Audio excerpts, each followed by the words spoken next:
Secura, la compra a plazos más rápida y simple. Disfruta hoy, paga después. Secura, y ni te enteras. Bonjour, buenos días. Good morning, everyone. Thank you for having me today. Unfortunately, my Spanish is not very good, so I'll present my slides in English. I think it's better for everyone here. But thank you for having me. As Yaya mentioned, we're here to discuss the limits of e-commerce growth in the post-COVID world for the fashion industry. So, very quickly about my company, Euromonitor International is based in London, but we have 16 offices around the world. We cover over 100 countries in which we conduct markets, and we have a macroeconomic database that covers over 200 countries and territories. We cover a number of industries, and one of them is apparel and footwear, which fits in a wider universe of fast-moving consumer goods. And that's what today we're going to present when we talk about e-commerce and fashion. And that's me. I've been with the company for over 10 years, specializing in fashion for 6 years now.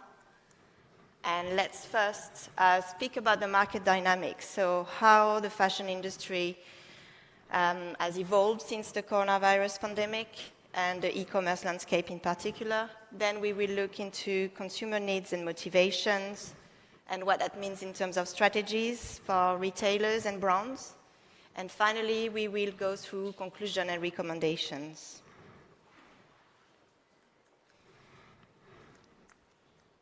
So, market dynamics.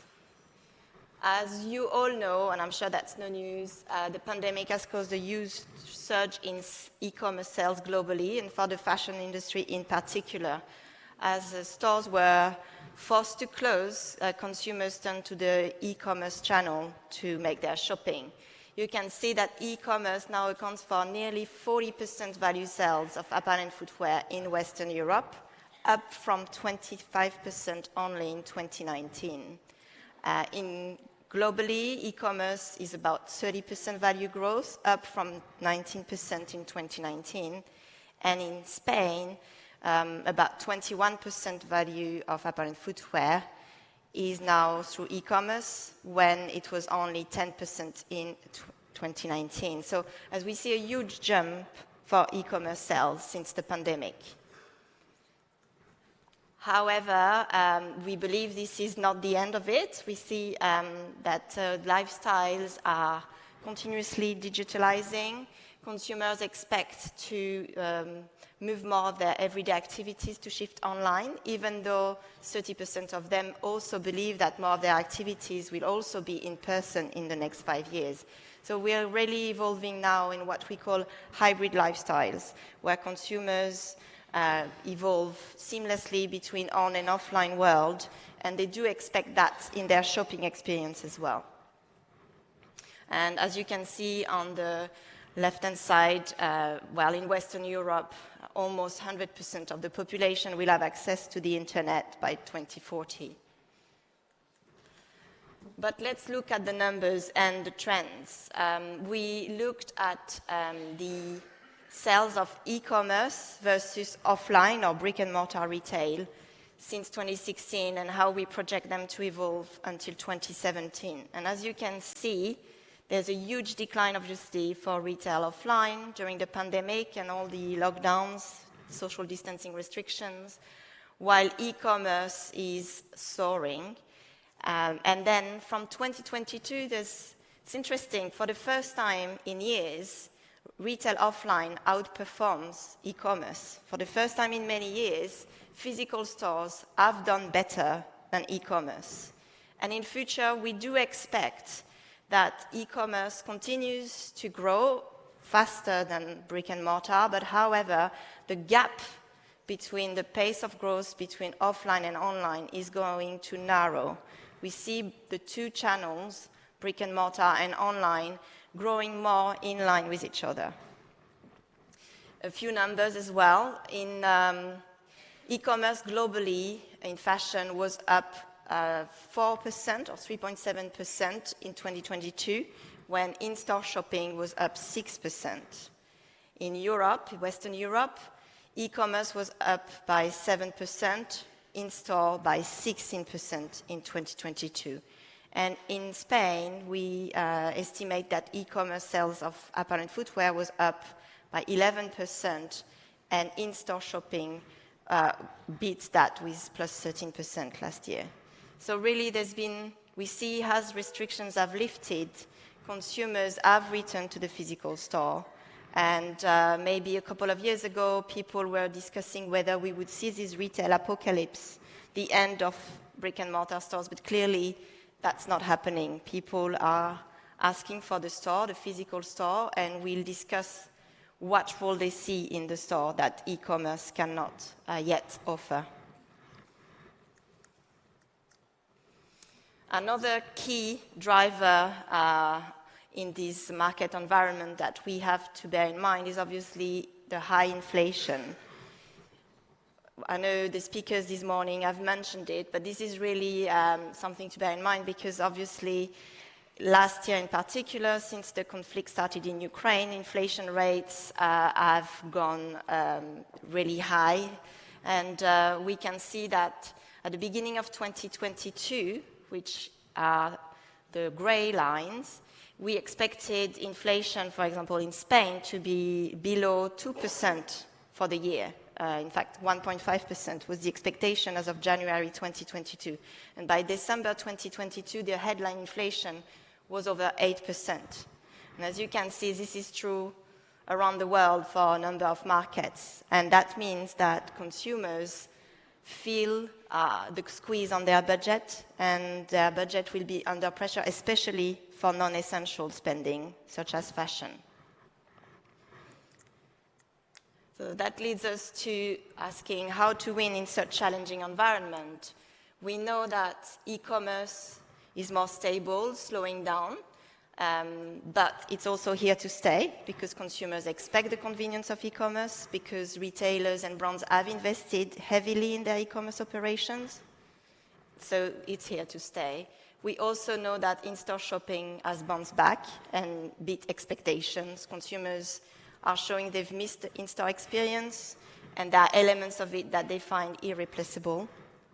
And finally, we know that consumers are likely to be more cautious and selective on how they spend their money because of the impact of inflation.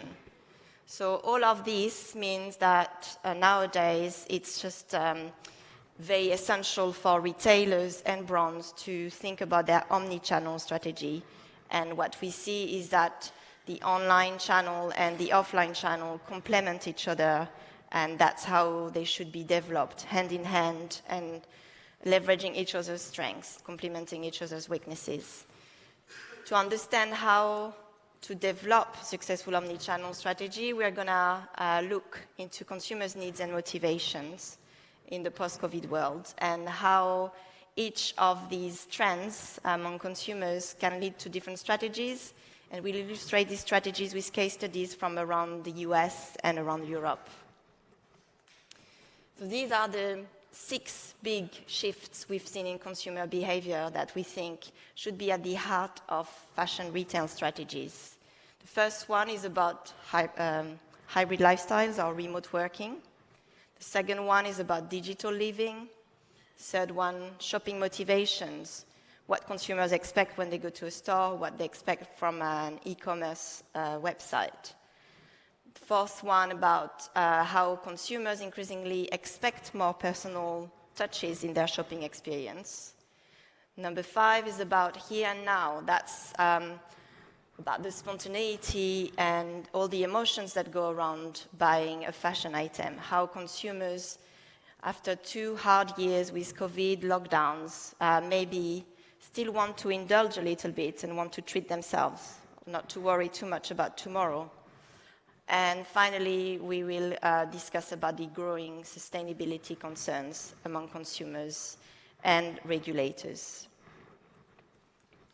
So first of all, about the hybrid lifestyles. As you can see on the left-hand side, we run surveys at Euromonitor among a pool of respondents. So we cover over 30 countries around the world, and Spain is one of the countries where we ask the same questions year on year to track the difference.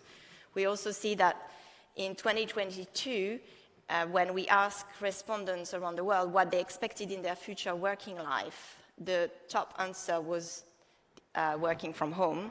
That was mentioned by nearly 40% respondents. Having flexible start and finish times was also clearly a popular answer. So it really looks like COVID was a game changer, and now in the new normal, consumers do expect this flexibility, and as a result, they're likely to spend a lot more time at home than ever before.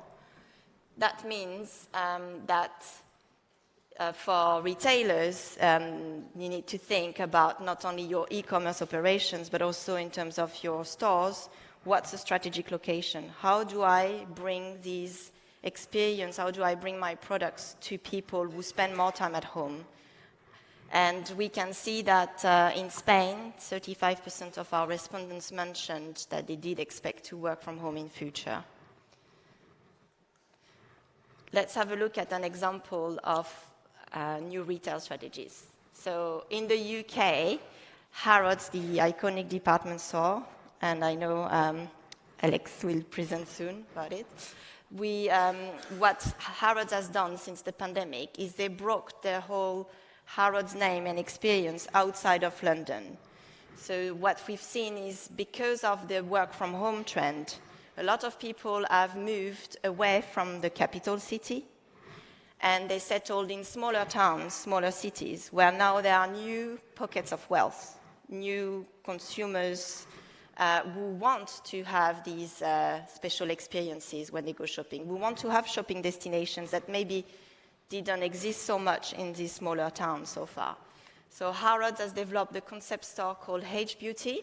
It's focused on, it's a standalone beauty store, and it brings lots of experiences such as a champagne bar, skincare station, makeup, click and collect boutique.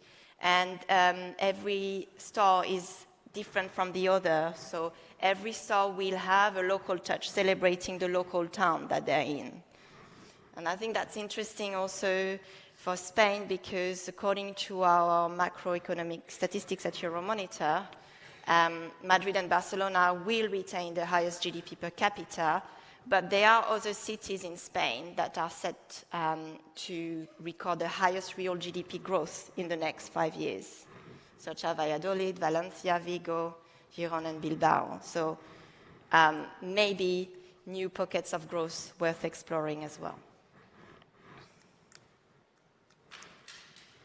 Now let's look at the digital living trend. For most consumers nowadays, the shopping journey starts online. They go to stores knowing what they want, and they've looked for it online. And we can see, obviously, there's a generational divide, with the baby boomers more likely to start their shopping journey in a store. But all the other generations, the Gen Z, millennials, Gen X, starting on a smartphone or online in another device, because it's become so easy to compare and search at your fingertip, or to be inspired by your social media feeds. That's why even if it's critical to have a brick and mortar presence, having an online presence and a good search engine strategy is also essential to make sure that consumers can find you, to make sure you're visible enough to these consumers who will likely Google and search for ideas online or about your brand, about your products, before they even go to your store. And what we've seen in our consumer lifestyle surveys, that in Spain, independent consumer reviews are the second most trusted information sources when it comes to buying apparel and footwear, with the first one being recommendations by friends and family. Let's have a look now at some interesting innovation from the US this time. Walmart, the chain of super and hypermarkets, acquired a virtual fitting room startup, Z-Kit, last year, in 21 now. The idea is Walmart wants to raise their fashion profile, not only be a destination for food and grocery shopping, but also be more of a fashion destination. And they have acquired a virtual fitting room technology where the users can upload a picture of themselves, and virtually try on any garment from the Walmart private labels as well as their partner brands like Levi's, for example. And then they can save this look, post it on their social media, and even share with their friends. And I think this goes well with the fact that people search online before they buy their new pairs of trousers or their new dresses. This app basically allows them to try on virtually, get some feedback from their friends and family, and then decide whether they will buy it or not. In terms of technology, this is leveraging augmented reality and virtual reality. We know it's an emerging technology. In Spain, according to our survey, about 14% consumers have used AR and VR in the past 12 months. But we know as well that VR and AR is about to be more widespread as technology evolves and costs go down. Let's now look at the shopping motivations. As you can see here, we've tried to understand what are the top 10 motivations for shopping online when it comes to apparel and footwear. So the answers we've highlighted in orange are actually the most popular ones. And you can see the ability to order at any time from anywhere is reason number one. The second reason that consumers mentioned was the variety of brands and products. Maybe the item they want is not available in their local store or even in their country. And so shopping online can allow them to widen their horizon, broaden the scope of what they can buy. Then ease and availability of delivery is a key, is now increasingly key in the decision-making process. So where can I get delivered? When? Is it safe? Etc. And then comparison and reviews at my fingertips. I mentioned that earlier, but that's true, is people will start their shopping journey online very often to seek inspiration, but also when they've decided what sort of items they wanted, who offers it, at which cost, and where can I get it, and so on. So all of these, we can see convenience and variety of brands, but also ease and availability of delivery are the key motivators for online shopping. And what's interesting as well is we see that for a majority of consumers, having or buying from a store that only has online operations is not something they're confident with. So you can see 60% Spanish respondents say they were not comfortable buying from companies that only offer online customer service. So it looks like the brick and mortar, the physical element, brings more trust in your products, in your service. And what we've started to see as well is pure online players, such as Shein, for example, starting to open pop-up stores or even a permanent store in Tokyo, actually. But it just shows how in our post-COVID world where everything at some point seemed to move online, even for pure online players, there is a lot of value in having a physical presence. And a good example of how to leverage the digital world to actually drive footfall in store is this collaboration we've seen in Selfridges, the department store in London. In 2022, they had a special collaboration with Pokémon, the video game, and a British designer, Charlie Cohen, who's been awarded many times. And what they did is they released a special website where consumers could immerse themselves in the Pokémon electricity world, also order physical items from that website. And conversely, they could also go to Selfridges and immerse themselves on a special floor dedicated to the Pokémon's collaboration, and they could buy their physical products that were on a limited edition only. So it's a good example of what we call twinning, where you have maybe your avatar as a special digital garment, but you actually have the physical copy of it, and vice versa. And that was really successful. The collection sold out quickly, and I think I wouldn't be surprised in future we see more such collaborations with department stores, brands, and digital studios to create special temporary experiences. And that's particularly relevant for younger consumers. And we know 26% Spanish consumers now stated they play video games at least once a day. Sorry.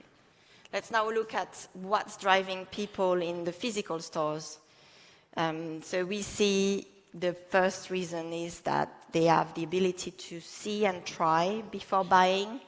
They also mention immediate purchase. We mentioned how convenient it is to order with a few clicks, but for a lot of people who do need a specific item for tomorrow, for this weekend, for a particular event, going in store and purchasing immediately is also a key motivator, because it means the parcel won't get lost, there won't be delayed deliveries, and so on. So people do value the store for that reason as well. And convenient access and avoiding to pay for shipping are also key motivators for shopping in the store. And as the inflation squeezes people's budget, avoiding paying for shipping or avoiding any cost of returns and lost parcel is going to play an increasingly important role in the immediate future. 30% Spanish respondents say they like browsing in store even if they have nothing to buy. So even though to see new products and trends is seemingly the 10th out of 10 reasons to go shopping in store, I think it's important to remember as well that people go to store for inspiration as well. And that's an example of an experience in store that Nike has been offering in a few of their flagship stores across the US and the UK.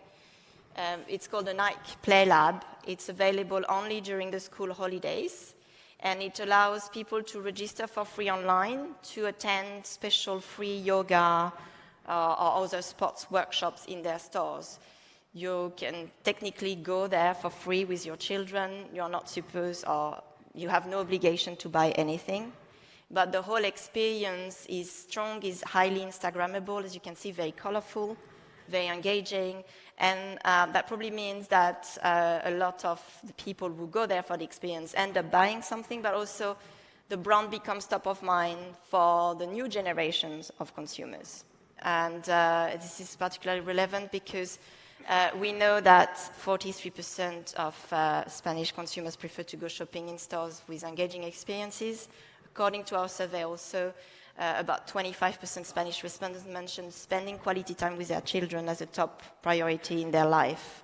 So something maybe nice to offer in a store as an experience to drive footfall. What we see also on the back of this omni-channel intelligence developing is that because of the digitalization of people's lifestyles, there's more data. But also, if consumers say they're worried about their privacy, similarly and maybe contradictorily, but they do expect more personalization in their shopping experience. They don't want the generic emails sent to thousands of people. They do expect brands to better know them, better tailor their offer, their service. And that's when, we see a lot of investment at the moment in AI in particular to try to better forecast demand. And we can see that in terms of consumers across all regions in the world and across generations, really there is this increased expectation that brands and retailers will offer something more personal to them.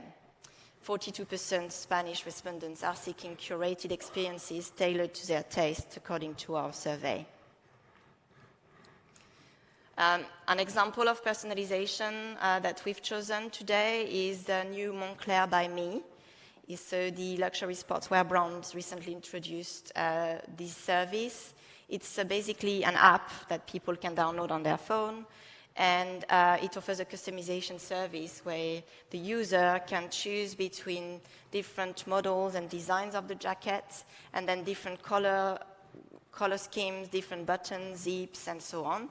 And then they can either check out, pay, and get their item delivered wherever they want, or they can go to so-called personalization rooms in a few of their physical stores, or they can also just save it as a wish list if you want, and think about it. But for Moncler, it's interesting because that gives them also free insights in terms of new product developments, giving the ability for prospects and clients to design their dream jackets, informs their product development strategies, or will inform their product development strategies in future. So interesting. And 18% Spanish respondents say they are willing to pay more for a style, a design, or a service that is especially suited to them. So again, this importance of personalization in the service and the product. Another trend that we wanted to discuss today is what we call the here and now trend. As we mentioned before, fashion purchases are highly emotional. They've always been. It's about projecting a certain image of yourself to the world and so on.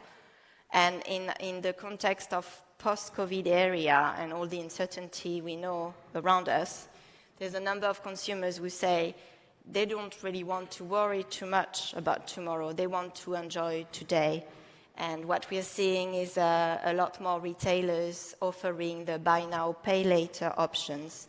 And payment options increasingly become important in the shopping journey for the customers. They will decide what payment options are available and maybe choose to buy from one retailer rather than another because of the payment options available. And we can see in Spain 26% admit to buying themselves small treats because they feel they deserve them.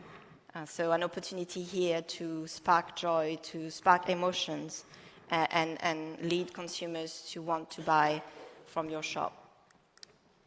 An example of these buy now, pay later trends, and I know a number of retailers in Spain are already using some, but in Germany, what recently Zalando launched improved invoicing payment system, where what they call try now, pay later. So instead of charging the consumers at the point of checkout and then dealing with returns, what they offer is 14 days during which the consumers can decide which item they keep, which item they send back, and only be charged for the items that they actually keep within 14 days from the shipment.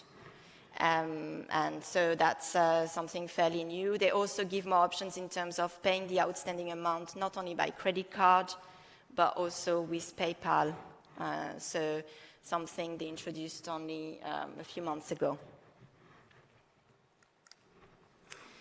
And finally, we have to talk about sustainability. I know a lot of the speakers this morning did discuss it already, but really it is becoming increasingly important because consumers demand sustainability more. But also, as we know, the EU is working on regulation that might be a game changer.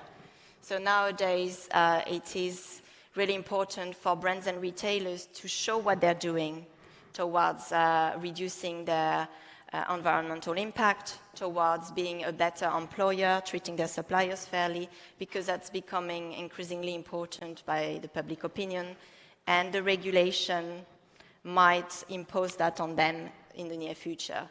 So, in fact, you can see 26% Spanish respondents state that they would boycott brands and companies that don't share their social and political beliefs.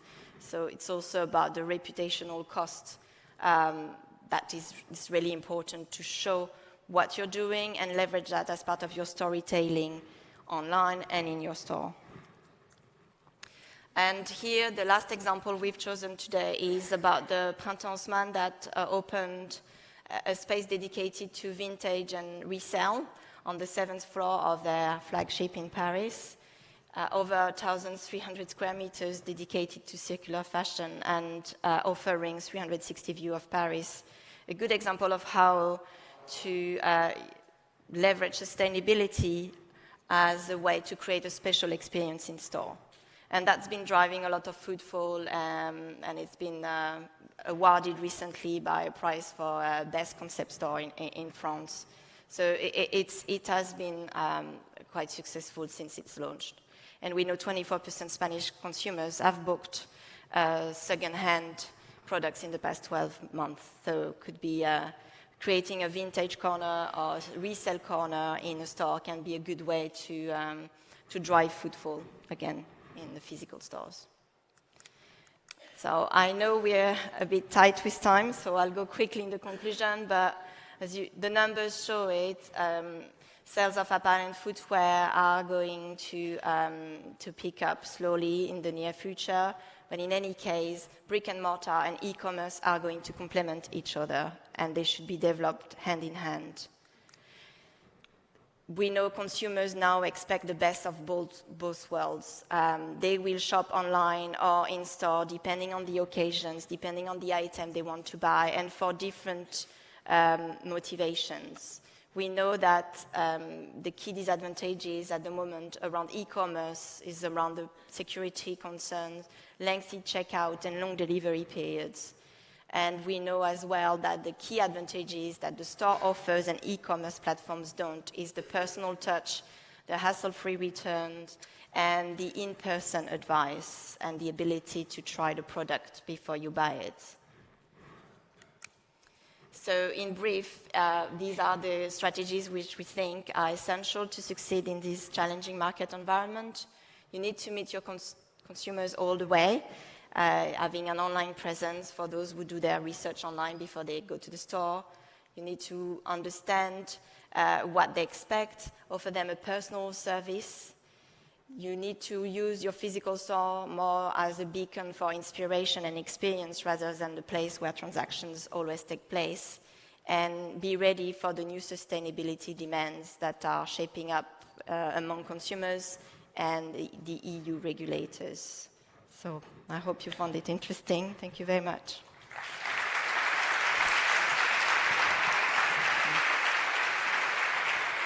And just to say, you can scan these QR code and you will be able to download the slides. Thank you very much.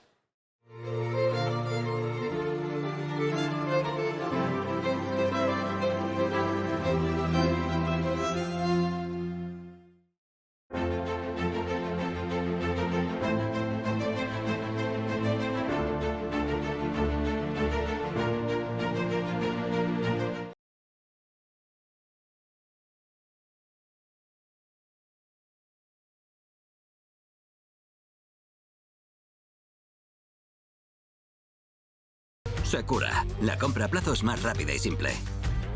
Disfruta hoy, paga después. Secura, y ni te enteras.